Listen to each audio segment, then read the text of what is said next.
Graduation season has a way of making you think about all of the things that you experienced when you were in high school or in college, but the optimism that you had, you didn't have a sense of, oh, okay, maybe if you did have a sense of anxiety, like, now what? What am I going to do?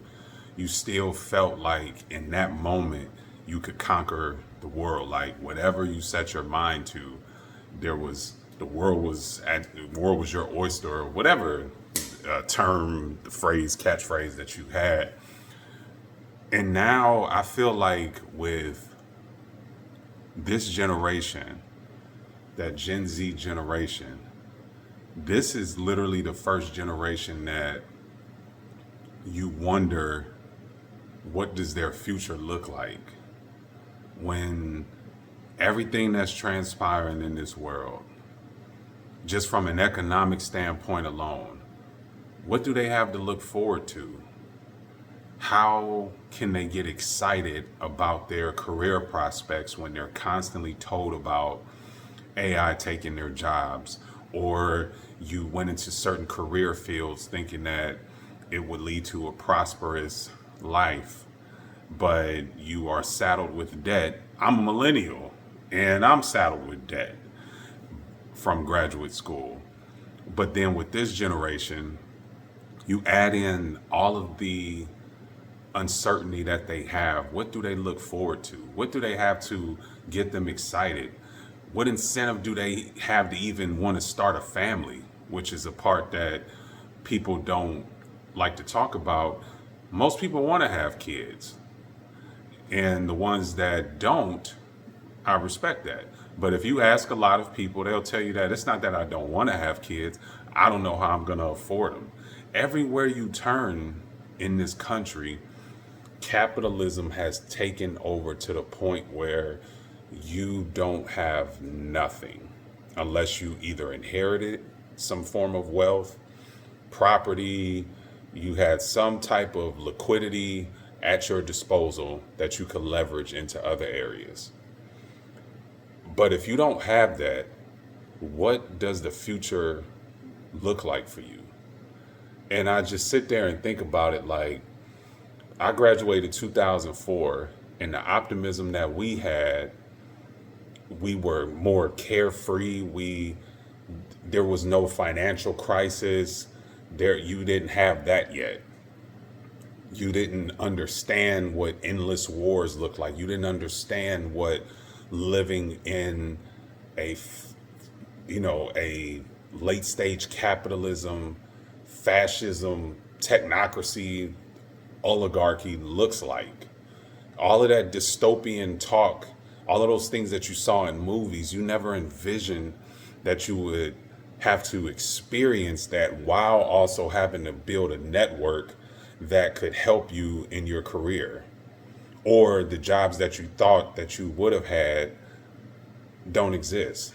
So when I hear a lot of students say, oh, I'm majoring in computer science, or I'm majoring in, different things that you were told was a path to success, those jobs don't exist anymore. So how do you maintain a sense of optimism when everything is sucked dry in this country by capitalism and greed? You can't afford to live here by yourself. Now they're trying to make it comfortable to where you have a roommate forever. Oh, we have multiple roommates and we share a home, like this is Three's Company all over again. It's not ideal. This is how they conform and try to train our brains to think that this is okay. While you have a $2,000 monthly rent to live close to a job that's going to pay you the bare minimum just to pay your rent. And then you give it all right back anyway because you can't work remotely. And and then by the time you graduate in 4 years, everything changes again. So now, how do you position yourself to thrive in this society? How do you position yourself to thrive in this economy? It's hard for us millennials. So, what is it really like or going to be like for that Gen Z crowd? And I just feel like they're not prepared mentally and emotionally for what the real world looks like. We can go into the weeds on all of the reasons why they're not prepared and, staring at screens all day and lack of social skills. But regardless, let's say they had all of those skills. You take one person who had all those skills. They did everything the right way. They are mentally engaged, they're socially engaged, academically strong. They'll still struggle to get their footing unless they had a lot of nepotism or some type of network that put them in a position to succeed. But if you don't have that, what does your career prospects look like? It's sad.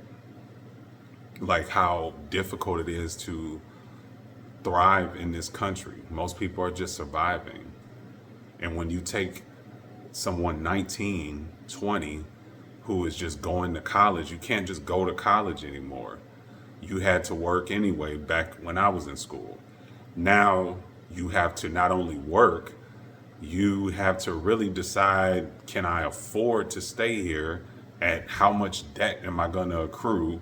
And how long will that debt hinder me from doing other things? Because the cost of attending these schools is out of control. Even trade schools aren't cheap. So I don't know. I think about this a lot, but it hits me even harder during graduation season when you talk about high school graduates, college graduates. Let me know in the comments, what do you all think? Is the future bleak for Gen Z, or am I just a doom and gloomer? Let me hear some optimism, or let me know if I'm right on target. Leave a comment below. See you in the next one.